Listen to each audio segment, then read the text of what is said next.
Maintenant qu'on vient de créer la structure, ou bien qu'on vient de créer notre base de données, vous pouvez cliquer sur parcourir pour voir les champs en colonne. Ici, on voit user identification, user last name, user first name, user gender, user email, user picture, user password. On peut même retourner sur sa structure. Maintenant, alors que nous venons de créer la base de données et de créer la table, qui va contenir les utilisateurs, il est temps de s'occuper sur le système d'inscription de notre formulaire. Donc, on va revenir sur notre code.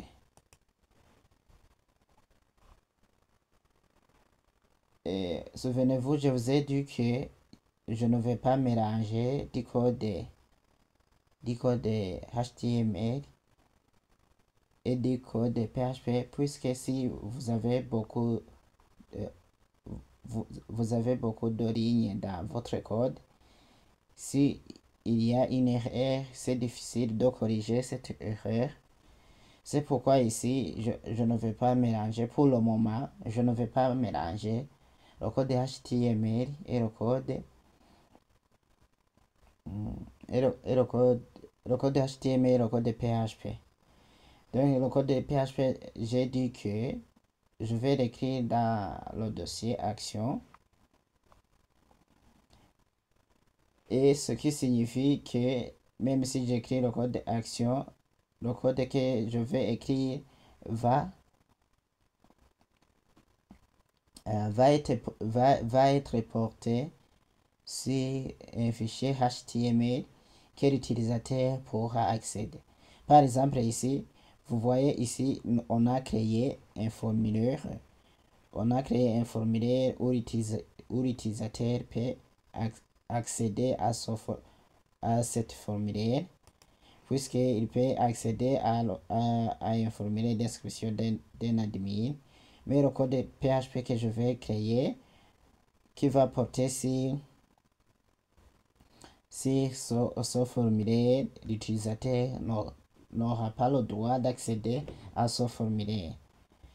Donc je vais aller dans gestion étudiant, puis dans action.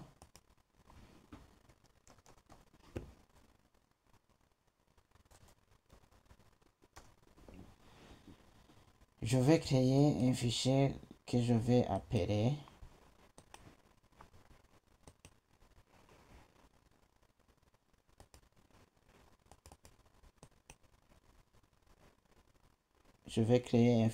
vais appeler sign up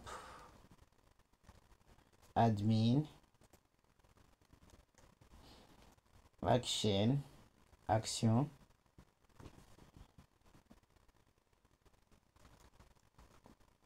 .php.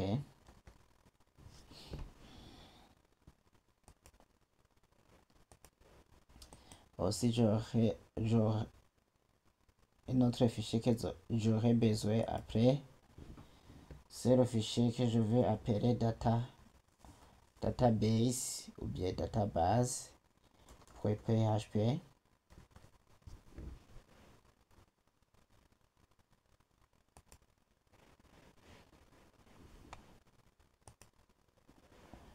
Donc si je retourne un peu en arrière,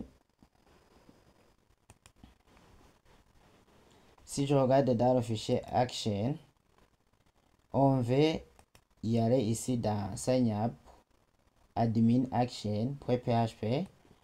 On va enlever tout ce qui se trouve à l'intérieur.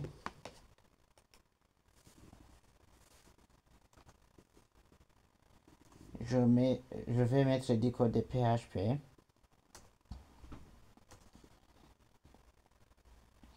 Et alors, nous allons vérifier dans un premier temps Nous allons vérifier si l'utilisateur aura cliqué sur le bouton enregistrer, puisque nous voulons inscrire notre utilisateur qui est un admin, un administrateur. Nous voulons l'inscrire sur notre site, mais pour qu'il s'inscrit, il complète tous les champs et il doit cliquer sur le bouton enregistrer.